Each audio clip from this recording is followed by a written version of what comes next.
Good morning. This is the For Sale by Owner video series, week number 4, tip number 4. So this week's tip is about signage. Now I know what you're thinking. Of course we're going to put a sign in front of our property, right?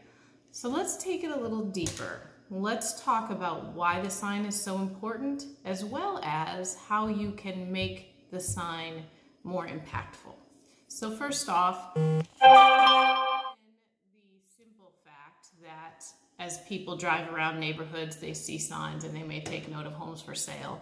That's your first objective, of course. Secondarily, when someone sees your home online and they want to come see where the location is, or they're coming out to actually view the property, the sign's helpful to identify the house for them.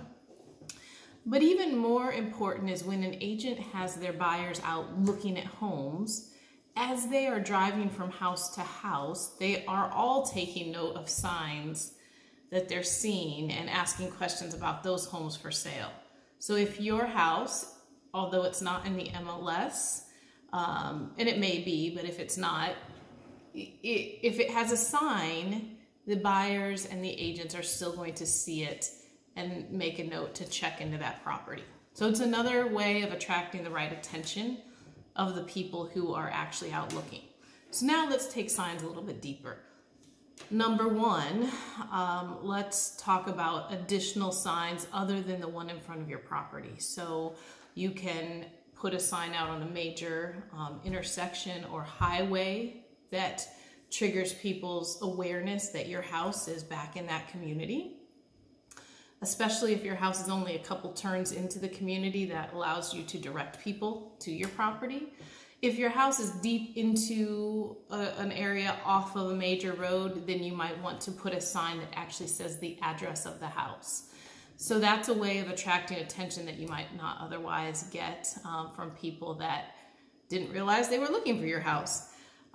The other opportunity is with sign writers. So on the sign in front of your house, if your home has special features that make it stand out against the competition, so things like a pool that people can't readily identify when they're in front of the house, if it's waterfront, if it's on acreage, things like that, you can put on the sign writer so you make sure that people don't miss that. Sometimes it would be social membership in an area where not every home has access to all of the amenities.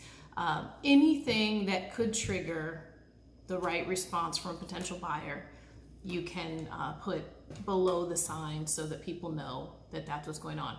The final cautionary thought that I want to leave you with is many of our Citrus County communities have rules about what size signs, and if you can even put a sign. Some communities don't let you put signs out, but most of them do, but they want only certain sizes. So make sure you read your deed restrictions, make sure you're following the guidelines of what's allowed in your community so you don't end up getting that letter saying you're in violation of the rules and regulations.